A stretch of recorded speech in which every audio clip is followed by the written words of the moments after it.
আসসালামু আলাইকুম বন্ধুরা। তো এই দিক দিয়ে এক জোড়া ডিম পারছে, মাশাআল্লাহ দুটো ডিমই পারছে। আর এদিক দিয়ে এক জোড়া ডিম পারবো, বাসা গোলাইতেছে। বাসা গোলান শেষ, মনে হয় আজকে আল্লাহর রহমতে একটা পারতে পারে। এটা চোখ দেখছেন? চোখ কি এটা? এই গিরিবাজ আর এটা রেচার।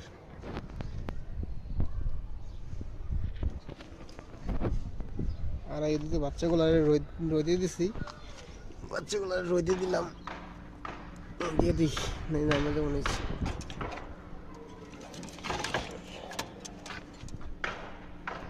এগুলোরও দিয়া দেই, দেওয়া জায়গা নিচে।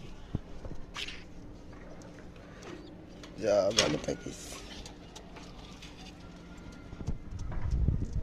আজকে এই পর্যন্তই, ভালো থাকবেন, আল্লাহ হাফেজ।